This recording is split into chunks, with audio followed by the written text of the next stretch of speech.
আমি একটু প্রশ্ন করে যাই, নবীর যুগে না থাকলেই যদি মানা না যায়, আল্লাহর কসম আল্লাহর কসম আল্লাহর কসম করে বলি, নবীর যুগে বুখারী শরীফ নামের কোন কিতাব ছিল না, মানো কেন? আল্লাহর কসম, নবীর যুগে তিরমিজি ছিল না, মুসলিম শরীফ ছিল না, মানো কেন?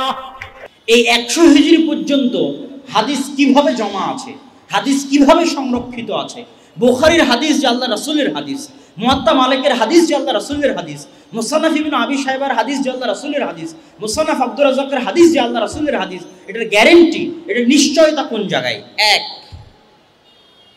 রাসূল সাল্লাল্লাহু আলাইহি ওয়াসাল্লামের সম্পূর্ণ হাদিসের ভান্ডারকে আজকেও যদি আমাদের চোখের সামনে রাখা হয়, তাহলে দেখা যাবে অর্ধেকের বেশি হাদিস রাসূল সাল্লাল্লাহু আলাইহি ওয়াসাল্লামের কর্ম, রাসূল সাল্লাল্লাহু আলাইহি ওয়াসাল্লামের কথা নয়, কর্ম। অর্ধেকের বেশি হাদিস আমি আল্লাহ রাসূলকে এটা করতে দেখেছি, আল্লাহ রাসূল এটা করেছেন, আমি আল্লাহ রাসূলকে এটা করতে দেখেছি, আল্লাহ রাসূল এটা করেছেন। অর্ধেকের বেশি হাদিস কর্ম। আজকে আপনাদের মধ্যে কোনো দিনী ভাই আমার সাথে যদি 1 ঘন্টা সময় কাটায়, আর সে যদি আমাকে খুব বেশি ভালোবাসে, আমার সাথে কাটানো এই 1 ঘন্টা সময় মনে রাখার জন্য বাড়িতে বসে তাকে কি মুখস্থ করতে হবে? শুরু চলার অমুক দিন এত তারিখে অমুক জায়গায় আব্দুল্লাহ ভাইয়ের সাথে এই গেছিলাম, এই করেছিলাম, এটা মুখস্থ করা লাগবে? এই আপনি যদি আজ প্রধানমন্ত্রী শেখ হাসিনার সাথে সময় কাটান, তো প্রধানমন্ত্রী শেখ হাসিনার সাথে কাটানোর সময়টা আপনাকে বাড়িতে বসে খাতায় লিখে মুখস্থ করা লাগবে? লাগবে না। এটা অযৌক্তিক, অকল্পনীয়, অসম্ভব। যেখানে সাধারণ মানুষের ক্ষেত্রে এটা গ্রহণযোগ্য নয়, সেখানে যেই সাহাবীরা রাসূল সাল্লাল্লাহু আলাইহি ওয়াসাল্লামের একটা নির্দেশের জন্য জীবন দিতে পারতেন, ওই সাহাবী আল্লাহ রাসূলের সাথে কোথায় কি করেছেন, কোথায় কিভাবে থেকেছেন, আল্লাহ রাসূলকে কোথায় কি করতে দেখেছেন, ওটা মনে রাখার জন্য মুখস্থ করা লাগবে? অসম্ভব। এটা অকল্পনীয়, অযৌক্তিক। ওই সাহাবী যত দিন বেঁচে থাকবে, ততদিন অটোমেটিক তার মাথার মধ্যে আল্লাহ রাসূলের ওই দৃশ্য ঘুরতে থাকবে। তার পাশাপাশি এটাও মাথায় রাখতে হবে, আরব কওম পৃথিবীর সবচেয়ে তুখোড় স্মৃতিশক্তির অধিকারী কওম। ইমাম জোহরি যখন বাজার দিয়ে হেঁটে যেতেন, তখন 2 কানের মধ্যে আঙ্গুল দিতেন, কেননা প্রত্যেক যে কথা তার কান দিয়ে ঢুকে তা তার মাথার মধ্যে সেভ হয়ে যায়, অটোমেটিক রেকর্ড হয়ে যায়। তো ওই বাজারের কথাবার্তা যেন মাথার মধ্যে রেকর্ড না হয়, সেভ না হয়, এই জন্য তিনি বাজারের মধ্যে কানে আঙ্গুল দিয়ে যেতেন। এটা আরব কওম, সবচেয়ে তুখোড় স্মৃতিশক্তির অধিকারী কওম। তাহলে যেখানে আল্লাহ রাসূলের সাথে করা কাজগুলো হচ্ছে 70%, 60%-এর বেশি হাদিস, তাহলে ওই হাদিসগুলো আমার আলাদা মুখস্থের কোনো প্রয়োজন নাই। দ্বিতীয়ত, বাকি যে হাদিসগুলো থাকতো রাসূল সাল্লাল্লাহু আলাইহি ওয়াসাল্লামের কওলি হাদিস, মুখের কথা, এটা আমাকে মুখস্থ রাখতে হবে। তো ওই মুখের কথাও আমার মুখস্থ রাখার এই জন্য প্রয়োজন নাই যে সাহাবায়ে কেরাম রাসূল সাল্লাল্লাহু আলাইহি ওয়াসাল্লামের এত বেশি অনুসরণ করতেন যে তারা প্রত্যেক যে নির্দেশ আল্লাহ রাসূলের কাছ থেকে শুনেছেন, সেটা তারা বাস্তবে প্রয়োগ করেছেন। এখন আমি আবু বকর, আমি ওমর, আমি ওসমান, আব্দুল্লাহ বিন আব্বাস, আব্দুল্লাহ বিন ওমর, আবু হুরায়রা 5 ওয়াক্ত সালাত আদায় করে আল্লাহ রাসূলের মুখের কথা শুনে, আল্লাহ রাসূলের সালাত দেখে, তখন 5 ওয়াক্ত সালাতের কি কি হুকুম আহকাম, আল্লাহ রাসূল কি কি বলেছেন, তা আমাকে মুখস্থ করা লাগবে? আমি তো প্রত্যেক দিনই 5 ওয়াক্ত সালাত আদায় করতেছি, তো মুখস্থ কেন করব? আল্লাহ রাসূলের সাহাবীরা কি বেনামাজি ছিল যে মুখস্থ করবে? ও তো নামাজের মাসালা নামাজ আদায় করার মাধ্যমে মুখস্থ রাখতো। ও তো প্রতিদিনই 5 ওয়াক্ত সালাত আদায় করতেছে। রমজানের মাসলা আমাকে মুখস্থ করা লাগবে? আমি তো রোজ রমজানের সিয়াম রাখতেছি। আমি আব্দুল্লাহ বিন ওমর, আমি আব্দুল্লাহ বিন আব্বাস, আমি আনাস বিন মালিক রোজ রমজানের সিয়াম রাখি। আল্লাহ রাসূল কি করেছেন রমজানে, কি বলেছেন রমজানে, তা তো আমি নিজে আমল করি, তা আমার আবার মুখস্থ করার কি প্রয়োজন? হজ আল্লাহ রাসূল কিভাবে করলেন, যাকাত কিভাবে দিলেন, আমি তো নিজে যাকাত দিই। মুহাদ্দিসরা হাদিস মনে রাখতো কিভাবে? আহমদ বিন হাম্বল 10 লক্ষ হাদিসের হাফেজ কিভাবে?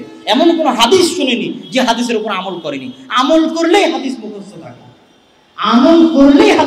থাকে, এখন আমি যদি সোমবার বৃহস্পতিবারের সিয়াম রাখি, তাহলে কি আমাকে আর এই হাদিস মুখস্থ রাখা লাগবে যে আল্লাহ রাসূল সোমবার বৃহস্পতিবারের সিয়াম রাখতেন? আমি যদি সোমবার বৃহস্পতিবারের সিয়াম না রাখি, তাহলে আমাকে মুখস্থ করা লাগবে যে আল্লাহ রাসূল সোমবার বৃহস্পতিবারের সিয়াম রাখতেন।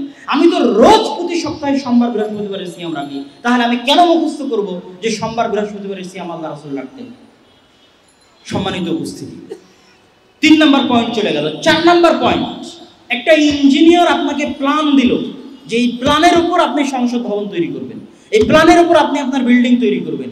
বিল্ডিং তৈরি হয়ে গেছে, প্ল্যানটা আমি টুকরো টুকরো করে ছিঁড়ে ফেলে দিলাম নদীতে। ওই বিল্ডিং দেখে আমি কি আবার প্ল্যান তৈরি করতে পারবো না? কথা বলেন না যে ওই বিল্ডিং দেখে আমি আবার প্ল্যান তৈরি করতে পারবো না।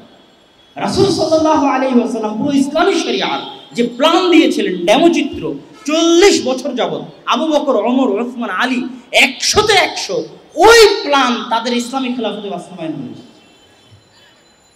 একটা হাদিসও যদি কারো মুখস্থ না থাকে তো আবু বকর, ওমর, উসমান, আলীর আমলে খেলাফতের জীবনে সাহাবীদের আমল দেখে, সাহাবীদের কথা দেখে, খেলাফত দেখে আবার নতুন করে হাদিস লেখা যাবে। সুতরাং 100 বছর পর্যন্ত হাদিস সুরক্ষিত ছিল, জীবিত ছিল সাহাবীদের আমলের মধ্যে, ইসলামী খেলাফতের মধ্যে। সুতরাং তুমি বলতেছো কিভাবে হাদিস সংরক্ষণ হলো, কোত্থেকে 100 বছর পর হাদিস নিয়ে আসলো? এটা উদ্ভট যুক্তি, অযৌক্তিক যুক্তি, যা মানুষের বিবেক, মানুষের চিন্তা ভাবনা গ্রহণ করতে পারে না। সম্মানিত উপস্থিতি, আমার সময় অনেক অল্প, আর হুজ্জিয়াতে হাদিসের আলোচনা অনেক লম্বা।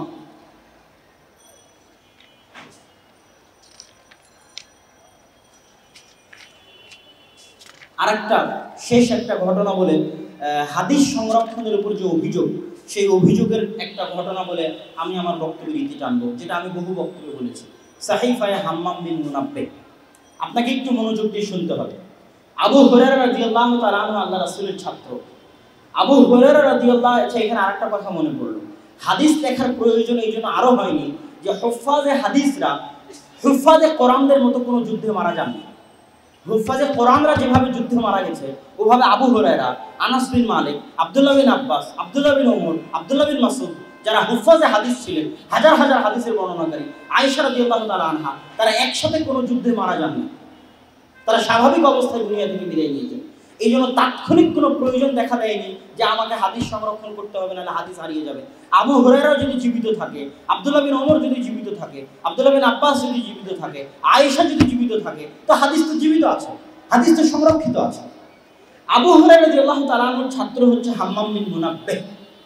হাম্মাম বিন মুনাব্বিহের ছাত্র হচ্ছে মা'মার বিন রাশিদ আস-সানআনী। সানআ হচ্ছে ইয়েমেনের রাজধানী, আজকেও ইয়েমেনের রাজধানী সানআ। মা'মার বিন রাশিদের ছাত্র হচ্ছে আব্দুর রাজ্জাক বিন হাম্মাম আস-সানআনী, যিনি মুসান্নাফ আব্দুর রাজ্জাকের লেখক। মুসান্নাফ আব্দুর রাজ্জাক নামে গ্রন্থের নাম শুনেছেন? ইসলামিক ফাউন্ডেশন কর্তৃক বাংলা অনুবাদ হয়েছে বলে আমার জানা। ওই মুসান্নাফ আব্দুর রাজ্জাকের লেখক ইমাম আব্দুর রাজ্জাক ইয়েমেনের রাজধানী সানআর অধিবাসী। উনি মা'মার বিন রাশিদের ছাত্র, আর মা'মার বিন রাশিদ হাম্মামের ছাত্র, আর হাম্মাম আবু হুরায়রার ছাত্র। ওই আব্দুর রাজ্জাক যিনি মুসান্নাফ আব্দুর রাজ্জাকের লেখক, তার ছাত্র হচ্ছে আহমদ বিন হাম্বল। আহমদ বিন হাম্বলের ছাত্র হচ্ছে ইমাম বুখারী, ইমাম শাফিঈ, আর ইমাম বুখারীর ছাত্র হচ্ছে ইমাম তিরমিজি। তো আর নিচে না যায়, এই পর্যন্ত আমরা থেমে থাকি। এখানে আরেকটা সানাদ যেটা বলে আমি আমার বক্তব্য শেষ করে দিব। তো সাহিফায়ে হাম্মাম বিন মুনাব্বিহ, যেটাতে হাম্মাম বিন মুনাব্বিহ আবু হুরায়রা রাদিয়াল্লাহু তাআলার হাদিস লিখত, ওই পুরো লিখিত পাণ্ডুলিপিটা হাম্মাম বিন মুনাব্বিহ পড়িয়েছে তার ছাত্র মা'মার বিন রাশিদকে। মা'মার বিন রাশিদ ওই পুরো লিখিত পাণ্ডুলিপিটা পড়িয়েছে তার ছাত্র আব্দুর রাজ্জাককে, যে মুসান্নাফ আব্দুর রাজ্জাকের লেখক। এখন মুসান্নাফ আব্দুর রাজ্জাক যখন মুসান্নাফ আব্দুর রাজ্জাক লেখা শুরু করেন, তখন ওই সাহিফায়ে হাম্মাম বিন মুনাব্বিহের যে পাণ্ডুলিপি ছিল, যেটা উনি ওনার উস্তাদ মা'মার বিন রাশিদের কাছে পড়েছে, ওখান থেকে তিনি অনেক হাদিস তার মুসান্নাফ আব্দুর রাজ্জাকে নিয়েছেন। মুসান্নাফ আব্দুর রাজ্জাকের লেখক ইমাম আব্দুর রাজ্জাক আস-সানআনী যখন এই বই তার ছাত্র আহমদ বিন হাম্বলকে পড়িয়েছে, তখন আহমদ বিন হাম্বল ওই পাণ্ডুলিপি থেকে অনেক হাদিস তার মুসনাদে আহমদের মধ্যে নিয়েছে। ইমাম আহমদ যখন তার এই পাণ্ডুলিপি তার ছাত্র ইমাম বুখারীকে পড়িয়েছে, তখন ইমাম বুখারী আজকের সহিহ বুখারীর মধ্যে ওই পাণ্ডুলিপি থেকে অনেক হাদিস জমা করেছে। ওই পাণ্ডুলিপি থেকে, যেই পাণ্ডুলিপি হাম্মাম বিন মুনাব্বিহ আবু হুরায়রা রাদিয়াল্লাহু তাআলা আনহুর নিকট থেকে লিখেছিল। আজ 1400 বছর পরে জার্মানির বার্লিন লাইব্রেরিতে ওই পাণ্ডুলিপির হাতে লেখা একটা পাণ্ডুলিপি পাওয়া যায়, হাতে লেখা নুসখা, যেটা ডাক্তার হামিদুল্লাহ তাহকিক করেছে। তো এই হাতে লেখা নুসখা হাতে পাওয়ার পর উনি একটা কাজ করলেন, যে কাজটা হাদিস সংরক্ষণের জ্বলন্ত নিদর্শন। কি কাজ করলেন উনি? ওই সাহিফায়ে হাম্মাম বিন মুনাব্বিহের হাতে লেখা পাণ্ডুলিপির সাথে ওই হাদিসগুলো মিলিয়ে দেখলেন, যেই হাদিসগুলো এই বই থেকে ইমাম বুখারী তার সহিহ বুখারীতে নিয়েছে, এই বই থেকে আহমদ বিন হাম্বল তার মুসনাদে আহমদে নিয়েছে, এই বই থেকে ইমাম আব্দুর রাজ্জাক তার মুসান্নাফ আব্দুর রাজ্জাকে নিয়েছে। 3টে গ্রন্থ বর্তমান পৃথিবীতে প্রকাশিত, যেই গ্রন্থে হাদিস নেওয়া হয়েছে আবু হুরায়রার ছাত্র হাম্মাম বিন মুনাব্বিহের লেখা বই থেকে। একটা মুসান্নাফ আব্দুর রাজ্জাক, একটা সহিহ বুখারী, একটা মুসনাদে আহমদ। তো ডক্টর হামিদুল্লাহ ওই হাতে লেখা পাণ্ডুলিপি পাওয়ার পর ওই পাণ্ডুলিপির যে হাদিসগুলো এই 3টে বইয়ের মধ্যে আছে, এই 3টে বইয়ের হাদিসের সাথে মিলিয়ে দেখার পর উনি আশ্চর্য হলেন, কোরআনের যেমন একটা অক্ষরের পরিবর্তন নাই, হরফের পরিবর্তন নাই, হারকাতের পরিবর্তন নাই, যে হাদিসগুলো সহিহ হাম্মাম বিন মুনাব্বিহ থেকে বুখারীতে নকল করা হয়েছিল, মুসনাদে আহমদে নকল করা হয়েছিল, মুসান্নাফ আব্দুর রাজ্জাকে নকল করা হয়েছিল, ওই মূল পাণ্ডুলিপির সাথে একটা অক্ষরেরও পরিবর্তন নাই। আল্লাহু আকবার। এটা হচ্ছে মুহাদ্দিসদের হাদিস সংরক্ষণের সবচেয়ে বড় জ্বলন্ত নিদর্শন। হাদিস সংরক্ষণের জ্বলন্ত নিদর্শনের আরেকটা মন্তব্য বলে আজকের বক্তব্য আমি শেষ করি। আহমদ বিন হাম্বলের শিক্ষক ইমাম শাফিঈ, ইমাম শাফিঈর শিক্ষক ইমাম মালিক, ইমাম মালিকের শিক্ষক নাফে, আর নাফে হচ্ছে আব্দুল্লাহ বিন ওমরের ছাত্র। ইমাম মালিক আর আব্দুল্লাহ বিন ওমরের মাঝে মাত্র একজন। ইমাম মালিক মুয়াত্তা মালিক লিখছেন, আর তার মুয়াত্তা মালিকের মাঝে আর আব্দুল্লাহ বিন ওমর সাহাবীর মাঝে মাত্র কে?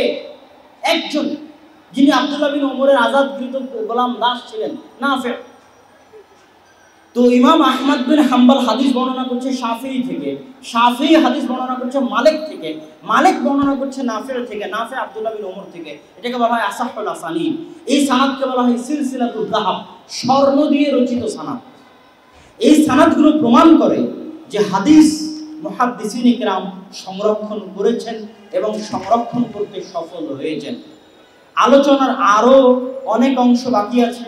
প্রাচ্যবিদরা হাদিসের উপর কি কি অভিযোগ উত্থাপন করে সেগুলোর জবাব, তারপরে আবু হুরায়রা রাদিয়াল্লাহু তাআলা আনহুর উপর বিভিন্ন অভিযোগ সেটার জবাব, তারপরে হাদিসের বিভিন্ন মূলনীতি দিয়ে হাদিসকে ধ্বংস করার চেষ্টা সেটার জবাব। এই যে বিস্তারিত লম্বা আলোচনাগুলো, তারপরে মুহাদ্দিসরা যেই পদ্ধতিতে হাদিস তাহকিক করে, মুহাদ্দিসদের হাদিস তাহকিকের একটা পদ্ধতি আছে ডাক্তার মতিউর রহমানের। ডাক্তার মতিউর রহমানের যেটা সবচেয়ে বড় ধোঁকাবাজি, যেটা সবচেয়ে বড় আমি বলবো বেয়াদবি, সেই বেয়াদবিটা উনি করেন মুহাদ্দিসদের সাথে। উনি বলেন যে মুহাদ্দিসদের হাদিস তাহকিকের যে পদ্ধতি, এই পদ্ধতিতে হাদিস তাহকিক করলে কোন হাদিস সহিহ কোন হাদিস যঈফ তা বোঝা যাবে না। এটা ডাক্তার মতিউর রহমানের দাবি। উনি বলেন যে মুহাদ্দিসরা নাকি শুধু সানাদ দেখে হাদিস যাচাই বাছাই করে, মাতান দেখে করে না। এগুলোর সব বিস্তারিত জবাব আমি আমার বই আমরা হাদিস মানতে বাধ্য এই বইয়ের মধ্যে দিয়েছি। আর এটাই সত্য, এটাই স্পষ্ট, যারাই হাদিস শাস্ত্রের প্রতি অভিযোগ উত্থাপন করেছে এরা হাদিস শাস্ত্র সম্পর্কে অজ্ঞ, এরা হাদিস শাস্ত্র সম্পর্কে মূর্খ, এরা হাদিস শাস্ত্র সম্পর্কে জাহেল। যে হাদিস শাস্ত্রের উপর মন্তব্য করার আগে হাদিস শাস্ত্রের ওজন এত বেশি যে সারা পৃথিবীর যত বিদ্যা আছে, ইঞ্জিনিয়ারিং বিদ্যা, ডাক্তারি বিদ্যা, বিজ্ঞানী বিদ্যা, সব বিদ্যার বই পুস্তকার পরিশ্রম, সব ডাক্তারের পরিশ্রম, সব ইঞ্জিনিয়ারের পরিশ্রম, সব বিজ্ঞানের পরিশ্রম এক পাল্লায় রাখলে মুহাদ্দিসদের পরিশ্রম, মুহাদ্দিসদের লেখালেখি, মুহাদ্দিসদের গবেষণার পাল্লা ভারী হবে। এবং মুহাদ্দিসদের এই পরিশ্রম দুনিয়ার মানুষ কল্পনা করতে পারবে না। কি কঠিন, কি ভয়ঙ্কর, কি ভয়াবহ পরিশ্রম। একমাত্র যার হাদিস শাস্ত্র সম্পর্কে জ্ঞান আছে সেই ধরতে পারবে। লক্ষ লক্ষ হাদিস, লক্ষ লক্ষ হাদিসের লক্ষ লক্ষ রাবি, ওই লক্ষ লক্ষ রাবির জন্মস্থান, মৃত্যুস্থান, জন্মসাল, মৃত্যুসাল, ওই লক্ষ লক্ষ রাবি কার থেকে হাদিস শুনেছে, কার থেকে শোনেনি, তার থেকে কে শুনেছে, তার থেকে কে শোনেনি, সে ভালো না মন্দ, তার স্মৃতিশক্তি মজবুত না দুর্বল, তার চরিত্র কেমন, সব কিছু হাদিস তো জমা করেছে। লক্ষ লক্ষ রাবির জীবনীও মুহাদ্দিসরা তাদের বইয়ের পাতায় জমা করে দিয়ে চলে গেছে, যারা হাদিসের বর্ণনাকারী। শুধু তাই নয়, একটা হাদিস যাচাই করার ক্ষেত্রে মুহাদ্দিসরা যে কোষ্ঠী পাথর দিয়ে হাদিস যাচাই বাছাই করে, এই কোষ্ঠী পাথর দিয়ে হাদিস যাচাই বাছাই করা মানুষের পক্ষে সম্ভব নয়। একমাত্র ওই যুগের মুহাদ্দিসদের পক্ষে সম্ভব হয়েছে, মানুষের পক্ষে সম্ভব নয়। তারা যখন একটা হাদিস, যেমন আমি একটা হাদিস বর্ণনা করলাম, আমার হাদিস যদি মুহাদ্দিস যাচাই করতে চায় তাহলে কি করবে? একজন মুহাদ্দিস আমার হাদিসের উপর এমনি হুকুম লাগিয়ে দিবে? এত সহজ না। একটা মুহাদ্দিস দেখবে আব্দুল্লাহ কোথায় কোথায় পড়েছিল, আর কয়টা ক্লাসমেট ছিল, আর কয়জন টিচার ছিল, আর কয়জন ছাত্র ছিল। এবার আমার যতজন ক্লাসমেট আছে সব ক্লাসমেট যত হাদিস বর্ণনা করেছে সব হাদিস জমা করবে, আমার হাদিস জমা করবে। এবার আমার যতজন শায়েখ ছিল তাদের হাদিস, আমার যতজন ছাত্র তাদের হাদিস জমা করার পর দেখবে আমি যে হাদিস আমার টিচার থেকে বর্ণনা করতেছি, আমার আর কয়টা বন্ধু ওই হাদিস ওইভাবে ওই টিচারের কাছ থেকে বর্ণনা করতেছে।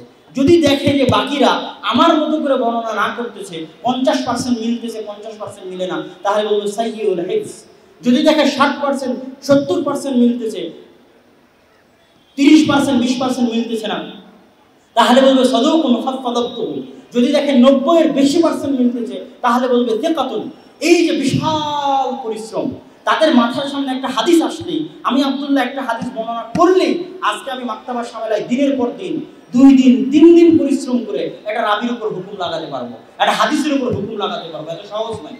অথচ আহমদ বিন হাম্বলের সামনে একটা হাদিস পেশ করলে সেকেন্ডে আজকের মাক্তাবার সামেলার ক্লিকের পর ক্লিক দিও 2-3 দিনে একটা হাদিস পরিপূর্ণ তাহকিক করে কমপ্লিট করা সম্ভব নয়, এত কঠিন কাজ। অথচ আহমদ বিন হাম্বলের সামনে একটা হাদিস পেশ করলে উনি সাথে সাথেই ধরতে পারবেন এই হাদিস আল্লাহ রাসূলের হাদিস না হাদিস নয়। এর কয়জন বন্ধু কিভাবে হাদিস বর্ণনা করলো, শব্দের কোথায় পরিবর্তন আছে, কোথায় সমস্যা আছে, এরকম বাহরুল উলুম জ্ঞানের সাগর ছিলেন তারা। আর হাদিসের জ্ঞান হচ্ছে জ্ঞানের সাগর, লা সাহিলা লাহু, যার কোনো তীর নেই। সুতরাং যারা হাদিস শাস্ত্রের প্রতি অভিযোগ উত্থাপন করে, যারা হাদিস শাস্ত্রের প্রতি আঙ্গুল উঠায়, যারা হাদিস শাস্ত্রের প্রতি বাঁকা দৃষ্টিতে দেখে, এরা চিরদিন অপমানিত হয়েছে, কিয়ামত পর্যন্ত অপমানিত হতে থাকবে ইনশাআল্লাহ। এবং আল্লাহ রাসূলের হাদিস, আল্লাহ সুবহানাহু ওয়া তাআলা যেভাবে কোরআনকে হেফাজত করেছেন, ওই একই ভাবে মুহাদ্দিসদের দিয়ে, আহলুল হাদিসদের দিয়ে আল্লাহ সুবহানাহু ওয়া তাআলা গত 1400 বছরের হাদিসকে হেফাজত করেছেন। কিয়ামত পর্যন্ত হাদিসকে হেফাজত করতে থাকবেন। যে যত ষড়যন্ত্র করুক হাদিসের বিরুদ্ধে, যে যত পায়তারা করুক হাদিসের মধ্যে সরিষা ঢোকানোর, ইনশাআল্লাহ হাদিসের মধ্যে সরিষা ঢোকাতে পারবে না। আল্লাহ সুবহানাহু ওয়া তাআলা আমাদেরকে হাদিসের খাদেম হওয়ার, হাদিসের জন্য জীবন দেওয়ার, হাদিসের জন্য লড়াই করার এবং হাদিসের প্রতি ভালোবাসা তৈরি করার তৌফিক দান করুন। আল্লাহুম্মা আমিন। ওয়া আখিরু দাওয়ানা আলহামদুলিল্লাহি রাব্বিল আলামিন। আসসালামু আলাইকুম ওয়া রাহমাতুল্লাহি ওয়া বারাকাতুহু।